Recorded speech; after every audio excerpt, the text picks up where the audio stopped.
नमस्कार, मैं हूं संजीव श्रीवास्तव। आप देख रहे हैं 4 PM न्यूज नेटवर्क।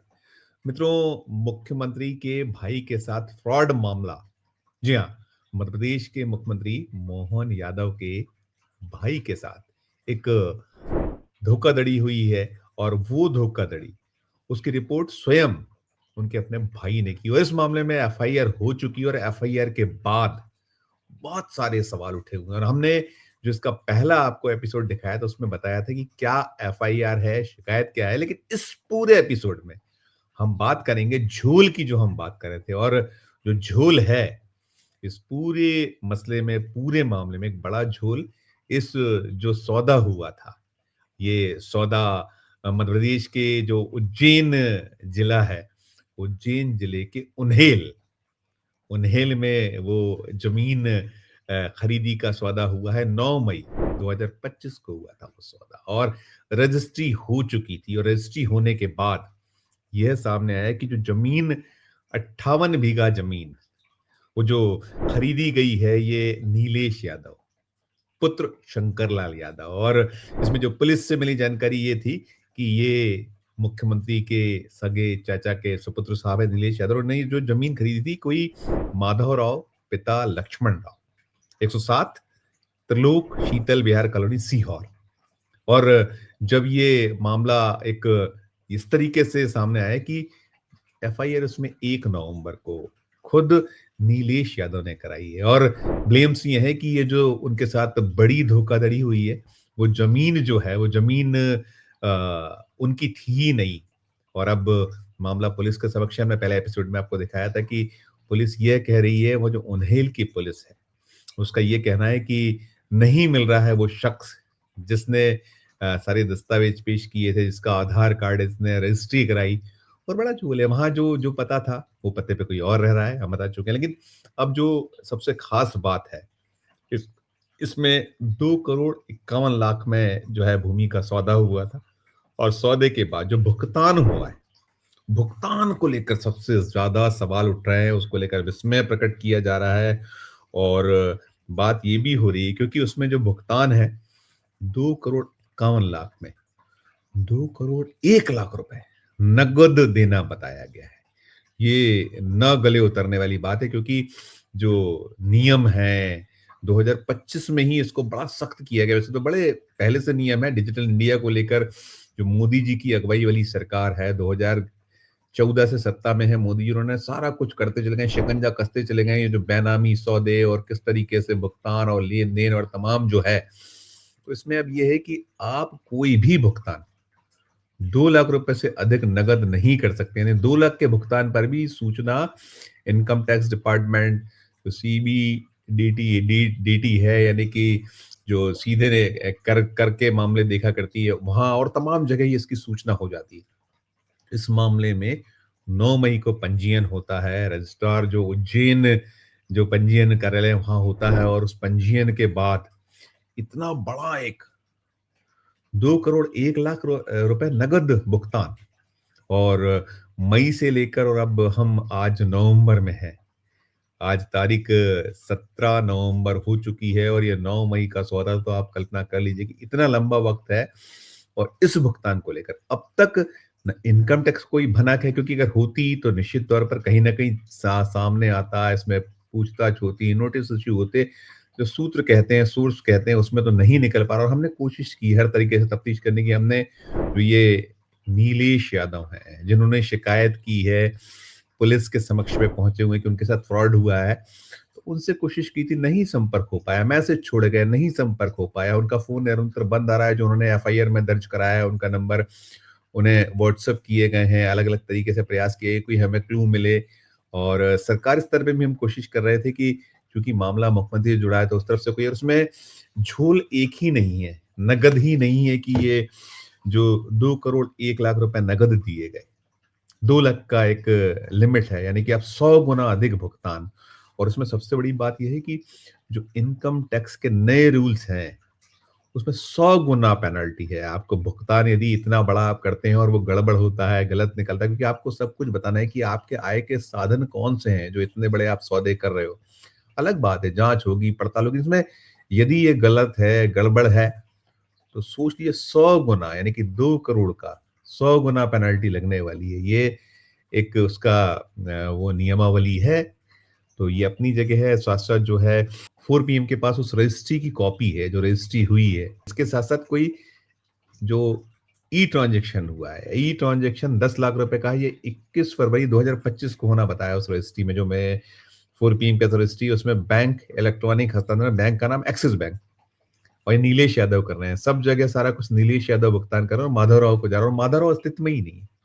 नहीं मिल रहा है और हमने पुलिस से पूछताछ में प्रयास किया था जानने का, जो इस पूरे मामले की जांच कर रहे हैं, जांच अधिकारी हैं, उस उन्हेल थाना के जो चार्ज हैं और एक निरीक्षक स्तर के अफसर हैं, उन्होंने कहा था कि हमने इसमें अब तक नहीं हमें मिल पाया है वो बंदा और जो उन्होंने इसकी पुष्टि की है कि जो पता दिया गया है, वो जो 107 लोक शीतल विहार कॉलोनी, वो रहता ही नहीं, वहाँ तो कोई और रहता है। हमने बताया था आपको पहले एपिसोड में और इसके अलावा वो कह रहे हैं कि हमने पूछा था उसकी बैंक खातों की अब तक आप तस्दीक नहीं कर पाए। हमने कहा हमने भेजा था एक हमारे हेड साहब गए थे। ये उन्होंने हमसे बातचीत में बताया 4 पीएम से। हेड साहब गए थे। आप कल्पना करिए कि जो इतना हाई प्रोफाइल मामला है, सीधे सरकार से जुड़ा मामला सरकार से इसलिए हम कह सकते हैं कि मुख्यमंत्री के परिवारजन का मामला है और उनके साथ यदि कोई फ्रॉड हो जाए, धोखाधड़ी हो जाए और जैसा हमने बताया है आपको इस पूरे मामले में झोल इस तरीके की कि वो जो ज़मीन है, वो ज़मीन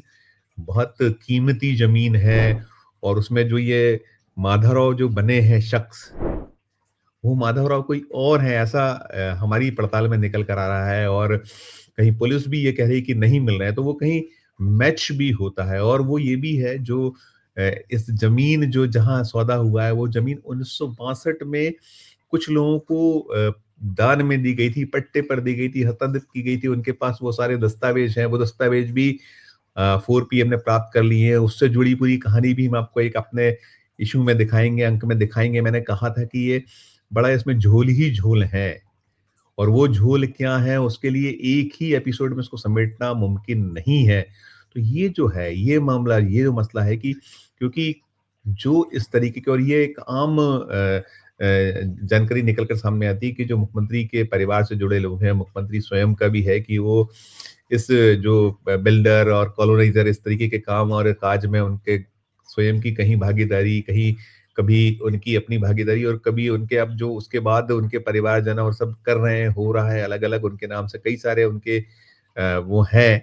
तो ये ऐसी स्थिति में कि कोई भी शख्स जो नियम कायदे जानने वाला, जो सीधे सरकार चलाने वाले जो मुख्यमंत्री उनसे जुड़े लोग यदि इतना भी नहीं समझ रख रहे हैं कि इतना बड़ा नगद ट्रांज़ैक्शन ये हम नहीं कह रहे हैं।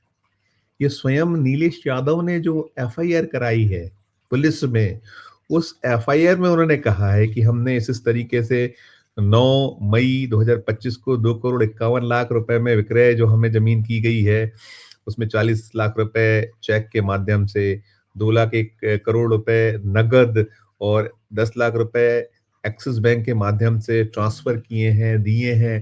ये बड़ी बात है और इसमें जो नियम कहते हैं, जैसा मैं बता रहा था आपको इसमें जो इस इनकम टैक्स की रूलिंग है उसमें सीधे-सीधे है कि 2 लाख से ऊपर कोई भी यदि कैश भुगतान होता है तो 100% पेनल्टी का इसमें क्लॉज़ है। फिर इसमें ये भी कि सब रजिस्ट्रार का जो है रजिस्ट्रार है उसकी आयकर की रिपोर्ट ज़रूरी है कि वो आयकर को रिपोर्ट करे। आय के स्रोत जो बताते हैं वो होना चाहिए, कैश मिला कि नहीं कहकर के विवाद हो जाते हैं। तो बहुत सारे इसमें इफ एंड बट हैं और जो केस है, नामांतरण है, बँटवारे में इसमें झगड़े होते हैं, अलग-अलग कई तरह की चीज़ें। तो इसमें सबसे बड़ा यदि कोई वो है, तो वो यही है कि आप इतनी बड़ी राशि नकद किसी भी सूरत में और देंगे तो आपके पास में उसको बताने का स्रोत होना चाहिए। लेकिन अब तक जो निकल कर आ रहा है, उसमें ये नहीं सामने आ पा रहा है कि इसमें इनकम टैक्स को सूचना दी गई कि नहीं दी गई, इसमें जो बाकी और जो आवश्यक कार्रवाई होना चाहिए क्योंकि पहली नज़र में जो रजिस्ट्री है, रजिस्ट्री में बड़ा गोलमाल है और जो एफआईआर हुई है, एफआईआर में जो पता है वो उसमें कुछ और है, रजिस्ट्री में कुछ और है, तो बहुत और फिर फ़ोटोग्राफ जो है, वो फ़ोटोग्राफ जैसा है कि वो उस शख्स की उम्र जिसने कराया है, जो ये बना है माधवराव, 41-42 साल के आसपास का शख्स है और वो जो 1962 में जिन्होंने ये जो उनकी अपनी ज़मीन उन्हेल जो उज्जैन जिले में आने वाला जो क्षेत्र है उसमें वो माधवराव पुत्र लक्ष्मण राव थे। उन्होंने ये कई किसानों के नाम अलग-अलग कई उसमें उसमें भी सारे सबूत हैं दस्तावेज़। और ये पूरा मामला जब से हुआ है, इसमें जब कोशिश हुई कि नामांतरण कर लिया जाए और वो जो पीड़ित हैं वहाँ, जैसे मैं कह रहा हूँ कि अगले एपिसोड में उनकी कहानी बताऊँगा, दिखाऊँगा आपको। तो वो उन्होंने बहुत जब ये नामांतरण और सब पहुँचे और वहाँ कुछ धमकाने पहुँचे, डराने पहुँचे, ऐसी भी चीज़ें निकल कर आई हैं। तो उन्होंने उस पूरे मामले को कोर्ट पहले ही ले जा चुके थे, जब ये पता चल चुका था। तो मई से लेकर और अब नवंबर तक ये जो पूरा मसला है, पूरा मामला है, इसमें जिस तरह की कहीं एक कह सकते हैं कि बड़ी एक बहुत उदासीनता भरा रवैया क्यों है और फिर अब ये रिपोर्ट तो अभी हुई है और इसके पहले ये मामला पॉलिटिकली उठ चुका था, पहुँचा था। तो कहीं ये भी आरोप है कि ये शिकायतबाजी शुरू हुई, इसको लेकर राजनीतिक क्षेत्रों में हंगामा हुआ, तब जाकर ये एफआईआर कराई, ये भी आरोप है। और जैसा मैं बार-बार कह रहा हूँ, 4 पीएम बता रहा है आपको दर्शकों कि हमने कोशिश की कि हम नीलेश यादव से सच को जानें, लेकिन नीलेश यादव अनेक बार फ़ोन लगाने के बाद उनके फ़ोन वो जो है बंद आते रहे, फिर इसके बाद उनको मैसेज छोड़ गए, मैसेज उन्होंने देखे जो हमें शो होता है, जवाब नहीं आया। हमने सरकार स्तर पे भी कोशिश की थी कि कोई हमें उसमें वर्ज़न मिले, लेकिन वर्ज़न मिल नहीं पाया है। तो मित्रों ये स्थिति है, ये हालात हैं और इसमें पहली नज़र जैसे मैंने कहा रजिस्ट्री की हमारे पास कॉपी है, एफआईआर की हमारे पास कॉपी है, जो सारी कुछ कहानी को स्वयं ही बयाँ कर रही है कि ये केवल और केवल फ्रॉड का मामला नहीं है, फ्रॉड के पीछे भी बहुत कुछ है।